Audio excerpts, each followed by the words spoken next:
बिस्मिल्लाहिर्रहमानिर्रहीम अस्सलाम वालेकुम। मैं हूँ Waseem Ali agrarian network channel पर अपने काश्तकारों को, अपने नाजरीन को खुश आमदीद कहूँगा। इस वक्त मैं मौजूद हूँ राय हसन शहजाद साहब के फार्म पर, और गंदम का क्योंकि बिजाई का वक्त है, आज 5 अक्टूबर है, और जैसे कि काश्तकार हमारे नाजरीन जानते हैं गंदम की बिजाई 20 अक्टूबर से शुरू हो जाती है और पूरा नवंबर का महीना गंदम की हम बिजाई करते हैं। गंदम को पिछले साल रैय साहब ने अपने फार्म पर पटड़ियों पर काश्त किया था, और पटड़ियों पर काश्तकारी के हवाले से पिछले साल भी हमने मालूमात आप लोगों के सामने रखी थी कि उसको किस तरह हमने काश्त किया था, उसकी पानी कितने लगाए थे, फर्टिलाइज़र प्लान क्या रखा था, बीज की वैरायटीज़ कौन सी लगाई थी।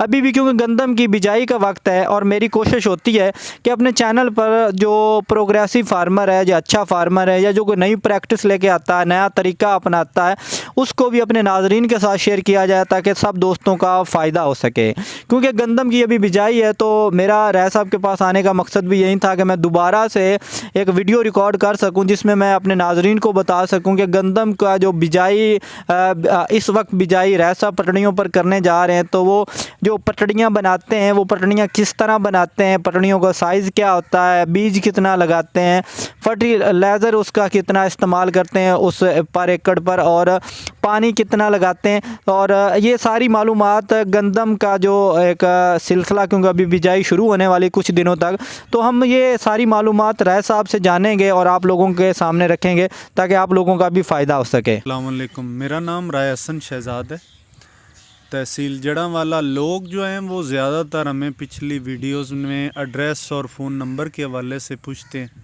तो हमारा एड्रेस जो है वो तहसील जड़ांवाला, ज़िला फैसलाबाद।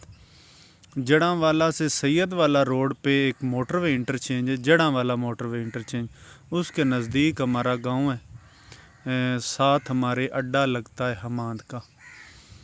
तो जैसे कि वसीम साहब ने आपको बताया है काश्तकार भाइयों के, हम तकरीबन जो भी फसल आती है उसको एक रिवायत से हट के काश्त करने की कोशिश करते हैं कि जिसके अंदर ये चीज़ पता करने की कोशिश करते हैं कि पैदावार के लिहाज से, ख़र्चे के लिहाज से, टाइम के लिहाज से, और उसमें लेबर वगैरह और चीज़ें जो हैं इन सब को कैलकुलेट किया जाता है। इसमें कमी पेशी किस में आती है और फ़ायदा किस में ज़्यादा होता है। तो जैसा कि लास्ट ईयर हमने गंदम काश्त की थी, गंदम के हवाले से इस बार भी आप काश्तकार भाइयों के बड़े सवालात, बड़े फ़ोन्स, ये वो सारी चीज़ें आती हैं। तो इस बार भी हम इंशाअल्लाह ताला लास्ट ईयर की तरह 4-5 पैटर्न पे गंदम काश्त करेंगे। एक दो चीज़ें हैं जो वज़ाहत वाली हैं, वो मैं अपने काश्तकार भाइयों को वज़ाहत करता चलूँ। जो मक्की वाला प्लांटर या किसी प्लांटर के ज़रिए हम गंदम को काश्त करते हैं वो प्लांटिंग है। जो हम ड्रिल के साथ काश्त करते हैं वो तो एक किस्म का केरा है। जो ड्रिल वाली गंदम की रबी वगैरह की ये फसल के लिए जो ड्रिल इस्तेमाल होती है वो एक अलग से चीज़ है। प्लांटिंग और ड्रिल में एक जो मेन डिफरेंस है वो ये है कि जो प्लांटिंग है इसके अंदर हमारा जो पौधा होता है या बीज होते हैं वो एक फासले, स्पेसिफिक फासले पे हम डालते हैं, जैसे कि 4 इंच, 6 इंच, 8 इंच, जो भी उसका मैनुअली हमने डिसाइड किया होता है कि हमने 1 एकड़ के अंदर इतने पौधे लगाने, इतनी पौधों की तादाद लगानी, तो उसके हिसाब से हम फिर उसको एडजस्ट करते हैं। जो ड्रिल सिस्टम होता है उसमें तो एक लाइन के अंदर बीज जो है वो कम ज़्यादा या बग़ैर जगह छोड़े बीज जो है वो गिरता जाता है। उसमें पौधे की तादाद और होती है, इसमें पौधे की तादाद और होती है। आप जैसे कि ये जो प्लांटिंग है इसके अंदर 8 से 12 दाने एक नोड के अंदर जाते हैं। जब वो 8 से 12 दाने उगते हैं तो साफ ज़ाहिर है उसके मुकाबले में एक बड़ा शानदार बड़ा पौधा पैदा होता है। पौधों की तादाद बहुत ज़्यादा होती है। अगर ड्रिल के साथ काश्त करें तो उसमें दाने जो हैं एक लाइन में एक सीक्वेंस के साथ गिरते हैं, तो दाने का दाने से फासला बन जाता है। एक दाने से मैक्सिमम 7-8 टिलर ही बनने होते हैं। तो इस टिलर जो है उसको एक जगह पे जोड़ने, गिरने से बचाने, पानी की बचत करने, کھاد کو زیادہ پیمانے پہ پھیلانے کی بجائے ایک لائن جو سیکوینس کے اندر ہم نے پلانٹنگ کی ہے اس ایریا کے اندر فاسفورسی یا پوٹاش کا استعمال کرنا. فوائد یہ تقریباً ہر ویڈیو میں ہی ہم نے اس کے ڈس ایڈوانٹیج اور جو فائدے ہیں وہ ہم نے بتائے ہیں. فائدے میں آپ کو ابھی بھی عرض کر چکا ہوں کہ فائدہ یہ ہے کہ ایک تو پانی کی کمی, دوسرا وہاں صرف فاسفورس کھاد پڑی ہے ایک بڑی ہیوج تعداد میں جہاں پہ پودے کو صرف ضرورت ہے, نہ کہ وہ پورے کھیت کے اندر بکھری ہوئی ہے. یہ چند ایک چیزوں کے فائدے ہیں جس سے آٹومیٹک اس کی ایوریج بڑھتی ہے. تو انشاءاللہ اس بار بھی ہم یہی طریقہ اپنائیں گے, ایک دو اور طریقے بھی اپنائیں گے. اس بار ایک اور نیا طریقہ اپنانے جا رہے ہیں, اس کے حوالے سے میں تھوڑا سا ڈسکرائب کر دوں. فریم ہلوں کی طرح تیار کر کے ہل کی طرح, تو اس کے نیچے ہم جو ہے نا 9 مشینیں لگائیں گے. جیسے ہل کے کوڑ ہوتے ہیں جہاں پہ ہل لگی ہوتی ہے, اس کے حساب سے ہم ایک ایک مشین لگائیں گے ایک فاصلے پہ. اس میں کیا ہوگا کہ کھیل نہیں بنے گی, بیڈ نہیں بنے گا, جس سے جو کسی جگہ پہ ہارویسٹنگ کا ایشو آتا ہے یا کہیں پہ پانی کی کمی نہیں ہے, کیونکہ کھیل ہم وہاں پہ زیادہ تر بناتے ہیں جہاں پہ پانی کی بھی تھوڑی سی کمی ہوتی ہے. یہ جو نہری علاقے ہیں جہاں پہ سردیوں میں پانی کی شارٹیج ہو جاتی ہے, تو پھر اس میں جب آپ کھیل بنا لیں تو جو پانی کی نمی ہے وہ دیر تک بیڈ کے اندر رہتی ہے, جس سے گندم اچھی طرح پھلتی پھولتی رہتی ہے. انشاءاللہ تعالی جیسے ہی ہم یہ گندم والا سیزن سٹارٹ کریں گے تو انشاءاللہ اس میں ہم دوبارہ سے اپنی یہ ویڈیوز وغیرہ سسٹم لگائیں گے. اور دوسری بات, جو نزدیک ترین ہمارے فارمر ہیں جن کو ہمارے سے سیڈ چاہیے, بیج چاہیے, وہ بیج بالکل ہمیں کال کر کے ہم سے بیج لے سکتے ہیں.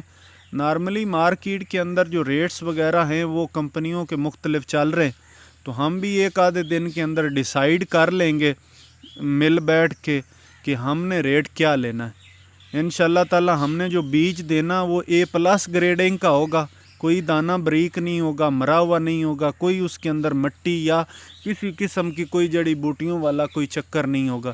انشاءاللہ ایک نمبر جو ورائٹی بولیں گے اس ورائٹی کا انشاءاللہ تعالی سیڈ دیں گے. اچھا رائے صاحب, وہ جو لاسٹ ٹائم نا ہم نے بیڈ پلانٹر جو پلانٹنگ کی تھی وہ پٹڑیوں کے حوالے سے تھوڑا ڈسکرائب کر دیں, بتا دیں کہ وہ کس طرح کی تھی. اچھا, اس میں نا جو ہم نے سٹارٹ کیا تھا ویڈیو سے, جو ہم نے بالکل شروع میں, اس میں ہمارا جو بیڈ کا سائز تھا وہ 24 انچ کا تھا. 24 انچ کے اندر جب ہم نے پلانٹنگ کی تو اس میں جو ٹاپ ایک سائیڈ سے چھوڑ کے 1.5 انچ پہ ایک ہماری لائن گئی تھی, ادھر دوسری سائیڈ سے بھی 1.5 انچ جو ہے ٹاپ کو چھوڑ کے ادھر آئی, پھر اس کے اندر 4 انچی ادھر سے اور 4 انچی ادھر سے.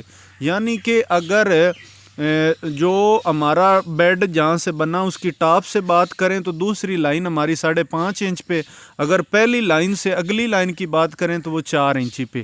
اچھا, بات یہ ہے کہ اس کے بیچ میں ہم نے فاصلہ جو ہے نا وہ چھوڑا, سائیڈوں پہ ہم نے 2 لائنوں کو تقریباً 4 انچی کے فاصلے پہ دیا.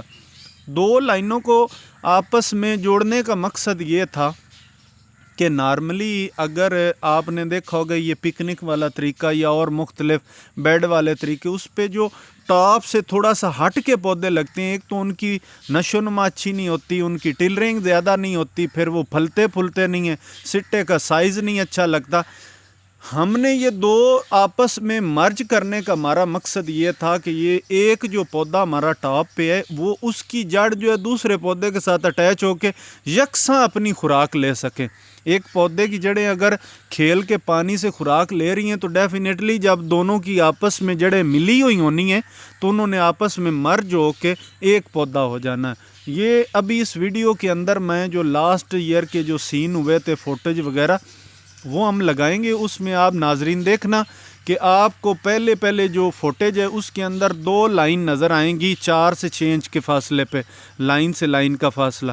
پھر جیسے ہی اس کا قد بڑھتا جائے گا, اس کی عمر ہو جائے گی, تو آپ کو وہ ایک پودا ہی محسوس ہوگا. پودا ایسے محسوس ہوگا جیسے کہ یہ اینٹ کی شکل ہے, وہ سکیئر میں نہیں ہوگا, ایسے ایک طرف لمبا ہوگا, سکیئر میں ہوگا. اس سے انشاءاللہ تعالی آپ کو واضح جو ہے اس حوالے سے مزید پتہ چل جائے گا کہ یہ 2 پودے آپس میں مرج ہوئے ہیں, تو اس سے دونوں کو برابر جو ہے پھلے پھولیں, برابر ان کی نشو و نما ہوئی ہے.